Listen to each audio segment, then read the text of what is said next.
So this coming weekend, it looks like perfect weather, and on Saturday, the National WASP World War II Museum in Sweetwater, they're opening a new temporary exhibition.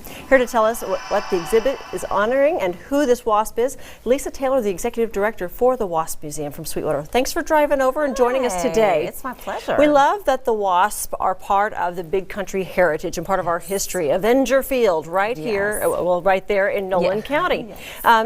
And you know, at one time there were more. How many WASPs were there? There were, counting the original WASPs, there was 1,102. So these women are Air Force service pilots of World War II, and they did a lot of different things. They ferried different planes, they towed targets, they did a lot of different things, and they flew just about every plane that was flown during World War II. Every one of them. Every single one. And you all have this program. This is going to be the 6th WASP that you have honored, 3 per year. Yes. A WASP from Houston, Texas. Not a lot of them were natives of Texas. Exactly. And you're honoring her story, and the exhibit opens this Saturday. Yes, it does. All right, so tell us about the WASP that we are honoring now for this part of the year. Right, so it's Betty Berkstresser, and she was a native of Houston. She attended the University of Houston, and while she was attending, a math professor suggested that she might like to become a pilot through the civilian pilot training program.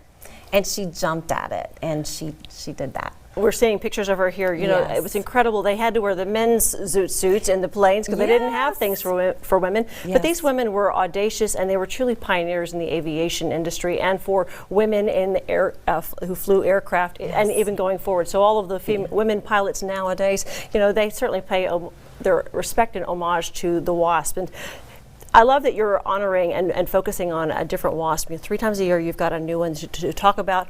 And this Saturday you are actually unveiling her exhibit, and her family will even be in to talk about her and the stories, because they really were incredible women. They were, yes. You know, most of them, like you said, she was in college when she did this, because a lot of them were young. I think the youngest class, they were 19 years old in 1944. So at 98 years old, they're not so young anymore. No, exactly, exactly. So yes, and she, you know, had such a remarkable life, and you know, did the program for a couple of years, and then, you know, like so many.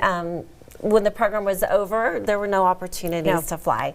But you know, that didn't get her down at all. She became a teacher, and she had a family, and she was loved by all. She actually was an avid motorcycle rider, which I've learned goes hand in hand with a lot of these ladies. They fly airplanes and motorcycles. They do the most audacious things, and they have the most extravagant and amazing lives. And you think, was there anything that you didn't do? And you know, when you have that kind of attitude and perseverance, they really did. They really were. They were unafraid to tackle any new project or any new exciting thing that came their way. Yes, exactly. I love this, and seeing them outside of their planes. They truly loved it. So this Saturday, on Saturday evening, as a matter of fact, at 7 o'clock, you're going to do the unveiling.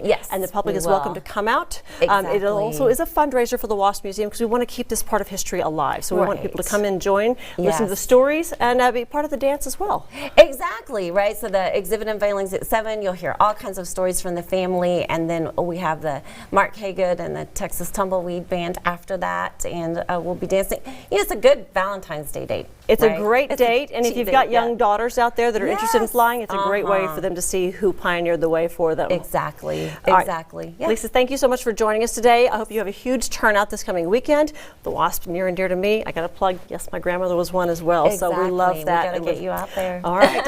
Would love to fly too. So if any of you would like to come out for the event, it is at the National WASP World War II Museum. It's at 10 Avenger Field Road there in Sweetwater. Saturday, February 12th, the exhibit unveiling. Again, it's from 7 to 7:45, and afterwards, live music and dance at 8. The cost is only $10 at the door and $6 for seniors 65 and older. You can learn more, though, about the event and the museum at waspmuseum.org.